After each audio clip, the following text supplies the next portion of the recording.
believed it was going to be and what I wanted to be. And I think this fight's going to do the same.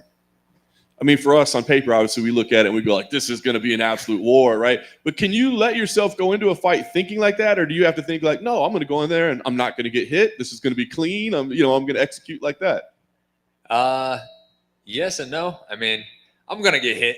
He's going to hit me. And it's probably going to be as hard as he can. And that's awesome. I love it. And he's probably going to try to take my head off. And I love that too, because I'm going to try to take his head off and give it right back just as hard, if not harder. I look to go out there. I'm going to go out there and put on a performance. That's my goal for this fight, is to go out there and put on a performance, put a real stamp on it, and put a performance. If not, it's definitely going to be fight of the night. I mean, come on, it's crazy. You can count on my end. I'm going to come and bring it, and I'm pretty positive he's going to bring it. I was going to say, it looks like it should be fight of the night, but I will say this card is absolutely stacked. I wonder if there's any part of you that, like, this is International Fight Week. It's amazing, but you thought, if we're on a fight night where there's not much going on, a bunch of newcomers, maybe then we could guarantee ourselves $50,000. Yeah, I'm never going out there shooting like, I'm getting fight of the night. I'm guaranteeing that extra check. It is what it is. But I mean, this fight card is stacked, like you said. But there's something about me and him that is a little different than these other fights. So I think you can expect, a crazy, violent, exciting fight, and we'll see. I think we all are expecting that. Last thing, you win here, I guess. What's the move? I mean, is it to keep facing these kind of legend-type fights, or do you start looking at rankings and contenders? I mean, what's the move after this one?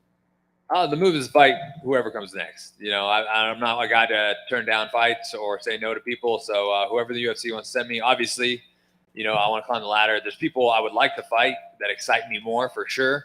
But you know what? Don't rule out a run. Don't rule out a run. Right. Are your fingernails colored right there? Absolutely. Red, white, and blue. My daughter paints my fingernails every fight. She just like fireworks and the red, white, just blue. 4th of July themed? Yeah, 4th of July theme.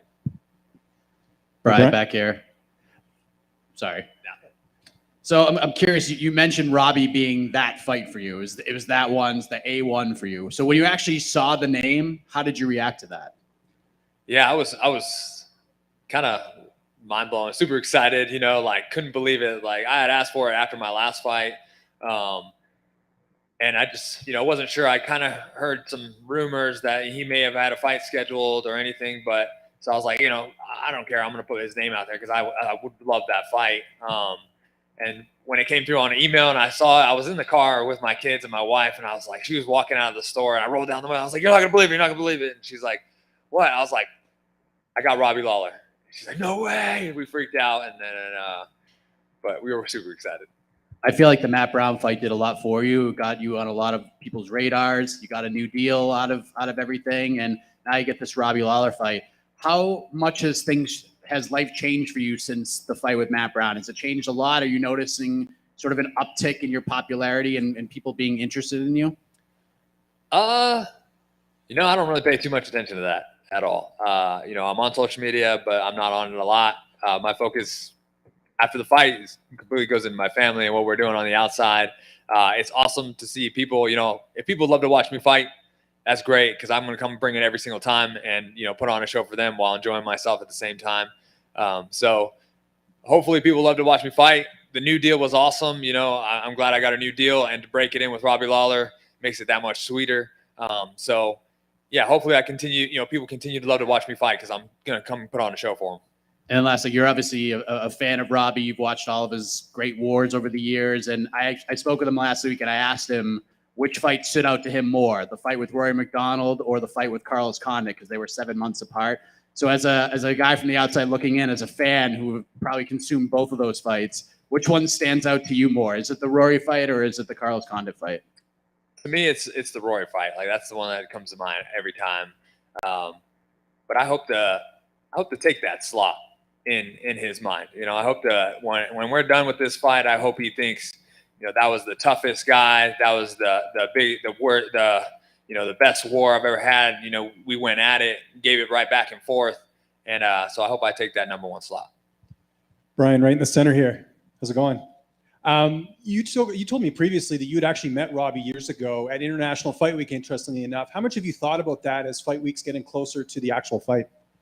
It's it's a meant to be moment. It's full circle. It's crazy how it all lined up, and it's meant to be. Yeah, I met Robbie at International Fight Week. A couple months before my very first amateur fight, and so when I met him, he asked if I fought. It was me, my dad, and my wife, and I was like, "Oh, I'm about to have my first fight," and stuff like that.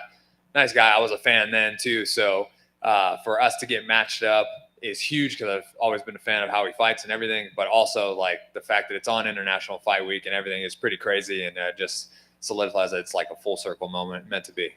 And you talked about the Rory fight. People look at that fight and say Robbie, hasn't been the same since that fight in terms of just how much damage he took in that. What's your assessment of his fights since then? Because I'm sure you've watched some tape ahead of this fight. Yeah, I mean, he's still very good, very dangerous. Like I've said in interviews and stuff that I don't feel like people are calling out Robbie. He's a dangerous guy. He's still very, very skilled, and he's still very, very dangerous. So what I take from it is just I need to put a whole lot of damage on him.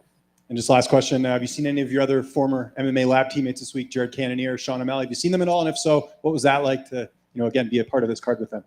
I've seen Sean. I've seen him a couple times, actually. It was cool to kind of reunite, see him. I heard Jared and kind of glanced, saw him walk by, but I saw Rob Emerson. He's also from the lab. He's here with Jared. So it's really cool to see those guys and great to be on the card with them. Bummed that Lauren Murphy's not on the card anymore. She's a good friend of mine as well. But it's great to have, those guys here, and, they're like family as well. So it's a good opportunity to get together. Thanks, Bryan.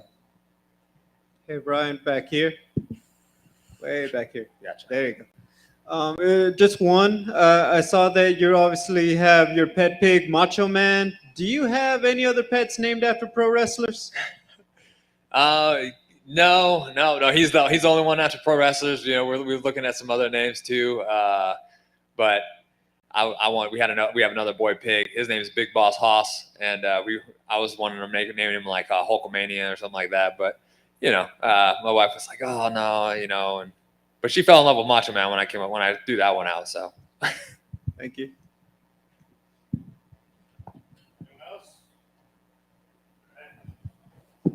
thank you.